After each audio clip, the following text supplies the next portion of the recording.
Ya, sekali lagi saya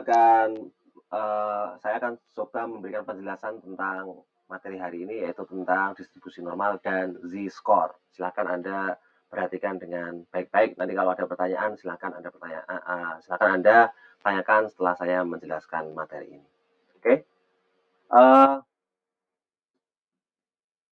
Distribusi normal dan Z-score. Distribusi normal kita sudah membahas ini di materi sebelumnya, bahwasanya ketika Anda mengambil data dari lapangan, maka data itu nanti ketika kita grafikkan atau kita buat grafiknya, maka distribusinya bisa kelihatan. Apakah distribusinya itu normal, apakah distribusinya itu tidak normal, apakah nanti itu distribusinya membentuk apa namanya unimodal, artinya apa dengan satu puncak, apakah distribusinya itu membentuk apa namanya multimodal, di mana apa namanya ada puncaknya itu ada banyak dan sebagainya. Nah itu distribusi normal seperti ini ya. Jadi seperti gambar ini distribusi normal ya. Asumsinya adalah bahwasanya ini adalah ketika Anda mengambil data, maka data yang Anda ambil itu sampel yang representatif, artinya sampelnya itu ya banyak kesamaan antara satu sampel dengan sampel yang lain sehingga membentuk distribusi seperti ini ya, yang mana bentuknya itu puncaknya ada satu, terus bentuknya simetris seperti ini. Ketika bentuknya simetris seperti ini, maka bisa dikatakan bahwa nilai rata-rata, nilai median, dan nilai modenya itu adalah hampir sama atau mirip-mirip seperti itu. Ya, jadi ini adalah distribusi normal. Nah, uh, distribusi normal itu ya ini artinya ketika Anda nanti gambar dan bentuknya seperti ini, seperti gunung yang simetris seperti ini maknanya apa? Maknanya adalah bahwasanya ketika dibagi dua kan ada kanan, ada kiri. Nah, kanan dan kiri itu maknanya apa? Maknanya adalah bahwasanya 50% data yang Anda ambil itu terletak di sebelah kiri, sedangkan 50% data yang Anda ambil lagi itu letaknya di sebelah kanan. Jadi ketika dijumlahkan maka seluruh data kan jumlahnya 100%. Nah, katakanlah Anda itu mengambil 100 sampel mahasiswa IAIN Salatiga. Nah, distribusinya katakanlah 50% itu di kiri dan 50% di kanan. Kalau dijumlahkan 100%. Nah, ini namanya distribusi normal seperti ini. Nah, selanjutnya fungsinya apa sih? Fungsinya distribusi normal itu adalah kita dapat menggunakan untuk memprediksi nilai pada populasi dan sampel ya. Katakanlah Anda mau memprediksi nilai tinggi badan kemarin itu contohnya. Terus Anda menggunakan sampel, Anda bisa memprediksi, oh kira-kira berarti seperti ini, seperti ini, seperti ini. Nah, terus dapat digunakan untuk memprediksi nilai-nilai dari distribusi yang lain. Asumsinya sekali lagi bahwasanya data di populasi atau sampel itu distribusinya normal. Ya, maksudnya normal itu apa ya? Distribusinya tidak ada yang ekstrim. Katakanlah Anda itu gini, saya kan sudah berkali-kali bilang bahwasanya ketika Anda mengambil sampel, maka sampel itu harus yang representatif. Artinya sampel itu benar-benar Anda coba cari yang menggambarkan keadaan populasi senyatanya. Nah, katakanlah Anda itu populasi IAIN Salatiga, mahasiswa IAIN Salatiga, ya sudah sepantasnya Anda mengambil sampel itu dari mahasiswa IAIN Salatiga. Anda tidak bisa mengambil sampel anak SMA, anak SD, anak SMP, dan yang lainnya. Ya, jadi karena apa? Karena nanti semakin dekat apa namanya sampel yang Anda gunakan, maka semakin dekat ke populasi, maka nanti hasilnya juga akan semakin signifikan atau hasilnya juga nanti akan semakin valid seperti itu.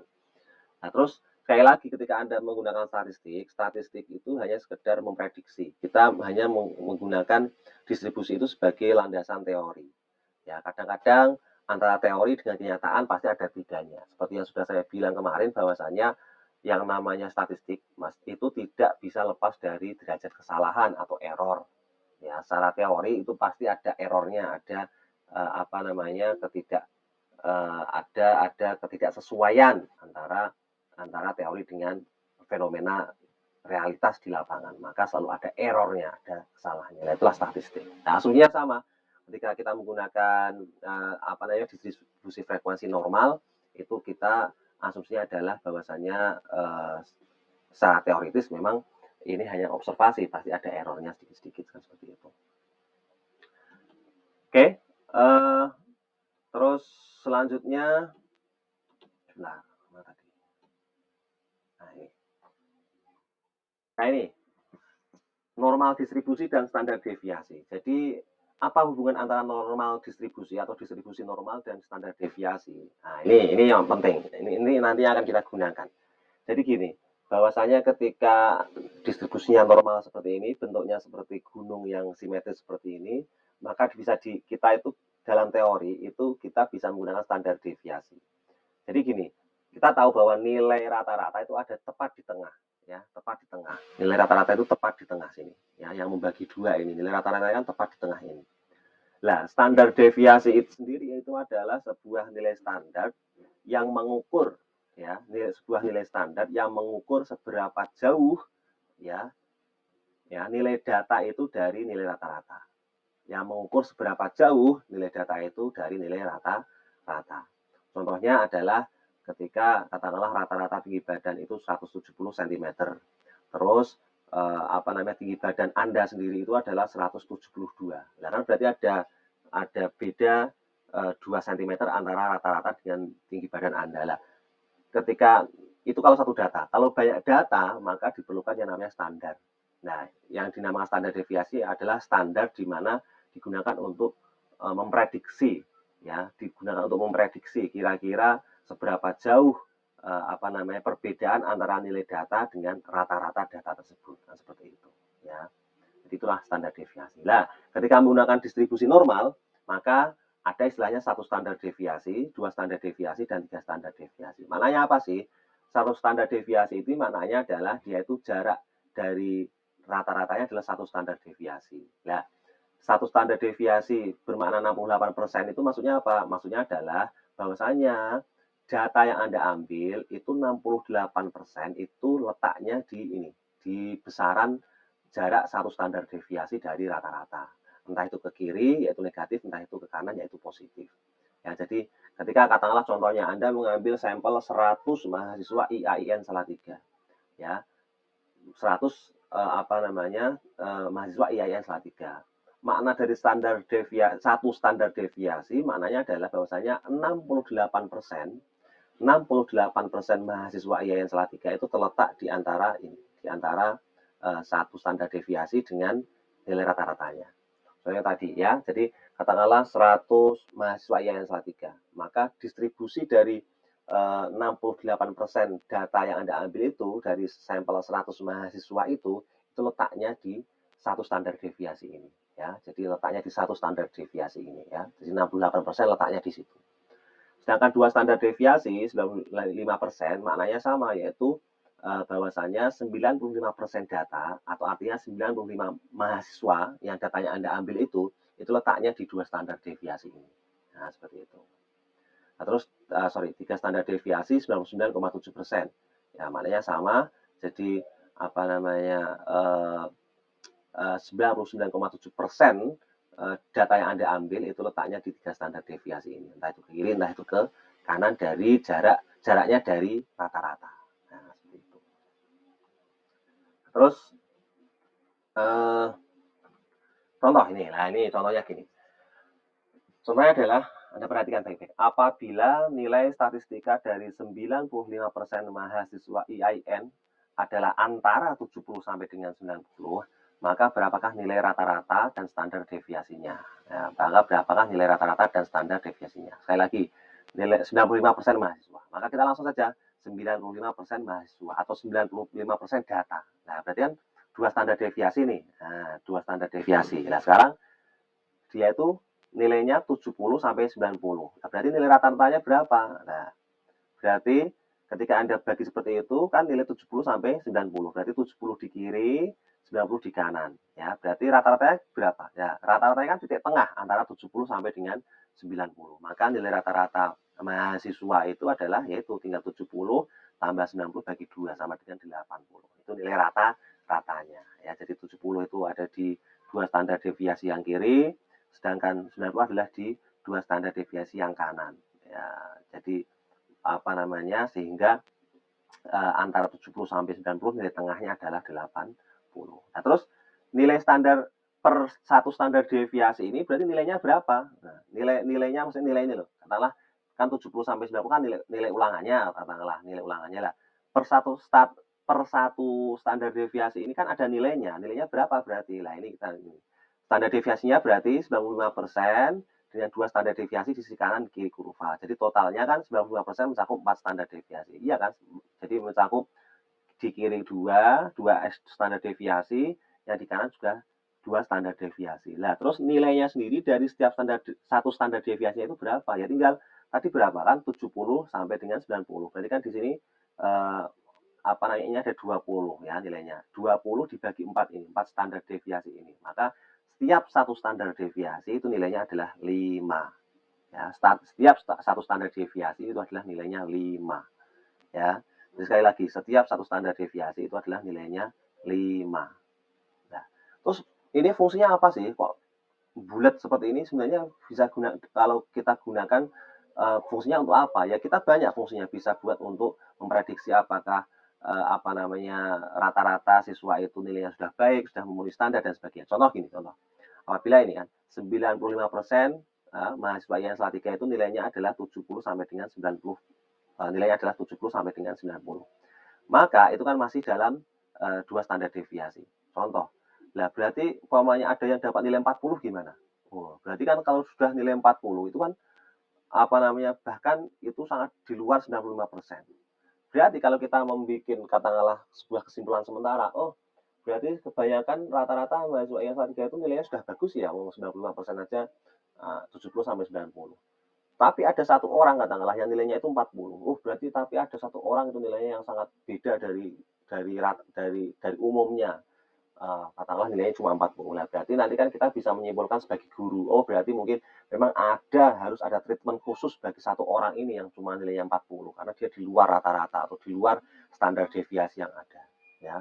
Jadi standar deviasinya itu ya antara 70 sampai dengan 90 tadi ketika kita berbicara dalam konteks 95% mahasiswa. Tapi karena beda, maka mungkin dibutuhkan treatment yang khusus seperti itu. Nah, sekarang bahwasanya ketika kita berbicara apa namanya standar deviasi, maka kita itu menggunakan yang namanya standar skor atau Z-score. Ya, Z-score ini adalah nilai baku yang mana dia itu menggambarkan tentang apa namanya simpangan dari standar deviasi dari rata-ratanya. Dan nilai baku nanti itu kita gunakan sebagai apa namanya untuk menguji probabilitas. Nah, menguji probabilitas. Nah, nanti kita akan bahas di setelahnya. Nah, jadi seperti ini. Rumusnya adalah Z-score itu sama dengan ya X itu adalah nilai observasi dikurangi rata-rata dibagi standar deviasi. Katakanlah Z-score itu makanya X itu katakanlah tadi ketika kita konteksnya tinggi badan. Tinggi badannya katakanlah Anda tinggi badan 72. Terus dikurangi rata-rata kelasnya, katakanlah rata-ratanya 170. Nah, terus dibagi per standar deviasinya. Katakanlah standar deviasinya 3 atau 4 dan sebagainya. Nah, itu nanti seperti itu. Nah, fungsinya apa? Nah, fungsinya contohnya ini. Berikut adalah nilai hasil ujian statistika mahasiswa. Ini terus nilai rata-ratanya 75, standar deviasinya 8,79, Z-score-nya berapa? Dari nilai observasi 65. Nah, katakanlah apa ini Z-score, Anda itu nilainya 65 dikurangi nilai rata-ratanya dibagi standar deviasinya, maka negatif 1,19. Ya, jadi itu negatif 1,19. Nah, jadi itu Z-score-nya. Terus fungsinya apa? Nah, ini fungsinya.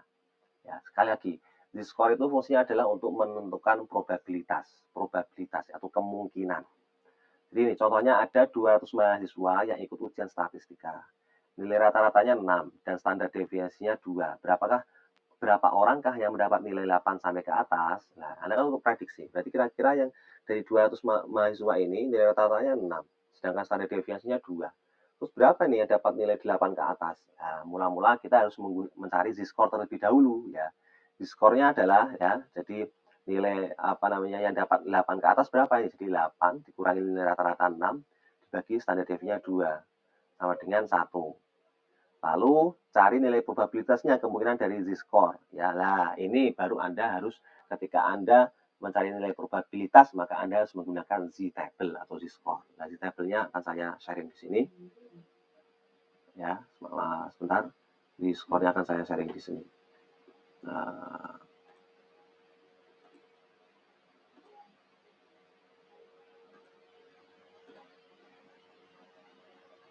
Z-score, ini dia Z-score.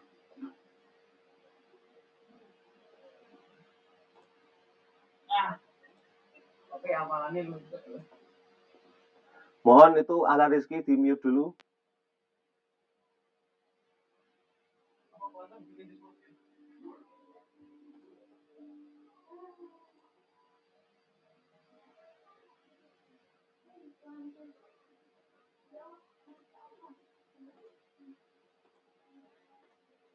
Nah ini. Ya ini Z-score ya. Tadi kita sudah menghitung bahwasanya tadi kan apa namanya nilai Z-score-nya kan tadi 1. Nah, terus kalau 1 itu berarti nilai probabilitasnya berapa atau kemungkinannya berapa? Nah, ini Anda lihat. 1, Anda cari 1 di sini. Nah, ini 1. Kalau 1 maka nilai probabilitasnya adalah 0,8413. Ya, 0,8413. Ini Anda lihat sini. Yang nilai 1 ya, karena Z-score-nya 1 maka dia nilai probabilitasnya adalah 0,8413. Nah, itu ya. Terus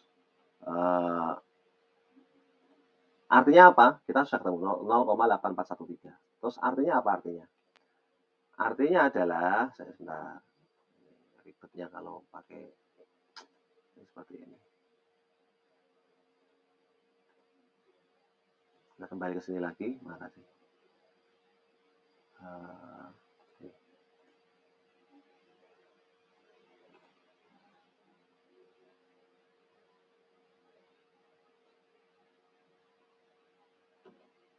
Ya. Artinya adalah, ya, gunakan tabel skor, terus hasilnya 0,8413. Pertanyaannya kan, ada berapakah orang yang mendapat nilai 8 ke atas, maka probabilitasnya adalah ini, 1,08, 1,81 dikurangi 0,8413. Jadi 0,1587 atau bisa dikatakan 15,87%. Maka jumlah mahasiswa yang nilainya lebih dari 8 adalah 15,87% kali 200 mahasiswa. Maka 31,74 atau kasarnya 32 mahasiswa. Nah, ini probabilitas ya. Jadi sekali lagi, Anda pahami konsepnya dulu. Artinya apa? Kita itu adalah mencari probabilitas, mencari kemungkinan. Ya, tadi kan Anda pertanyaan, 200 mahasiswa itu ikut ujian statistik. Nilai rata-ratanya 6, standar deviasinya 2. Terus berapa orang yang dapat nilai 8 ke atas? Ya, untuk bisa menemukan jumlah berapa orang yang dapat nilai 8 ke atas, maka Anda harus cari Z-score-nya terlebih dahulu. Ya, Z-score-nya ya. Z-score dengan menggunakan rumus ini tadi, terus Anda temukan Z-score. Oh, Z-score-nya nilainya 1. Nah, setelah 1, maka nanti Anda cari probabilitasnya dari tabel tadi, tabel yang sudah saya bagikan tadi. Nah, di tabel nilai probabilitasnya adalah 0,8413. Nilai probabilitas itu adalah 0,8413. Pertanyaannya adalah berapa orang yang mendapatkan nilai 8 ke atas. Nah, nilai 0,8413 itu adalah kan ini orang yang mendapat kurang dari 8 ke atas itu kan 0,8413. Nah, yang dapat 8 ke atas itu berapa ya? Berarti 1 dikurangi 0,8413. 1 itu apa sih? 1 di sini itu adalah dia itu adalah kalau probabilitas itu kan kemungkinannya 100% atau 1, ya kan? 100% atau 1. Nah, 0,8413 ini kan dia kemungkinan orang yang mendapat katakanlah angka 0 sampai 8. Nah, yang mendapatkan skor 8 ke atas itu kan berarti 1 dikurangi 0,8413 yaitu 0,1587. Nah, jadi bisa dikatakan bahwa saya ini adalah 15,87%. Ya, 15,87%. Nah, itu 15,87% dari 200 mahasiswa itu berapa? Ya, sekitar 31,74 atau sekitar 32 mahasiswa. Nah, maka ini bisa kita katakan bahwasanya walaupun rata-ratanya itu cuma 6, tapi lumayan banyak juga ada 32 mahasiswa yang nilainya itu di atas 8, seperti itu. Nah, itulah fungsinya Z-score, bisa untuk memprediksi ya, bisa untuk memprediksi seperti itu. Ya. Itu tentang distribusi normal terus menggunakan Z-score untuk menghitung probabilitas. Mungkin masih banyak yang bingung, silakan Anda tanyakan.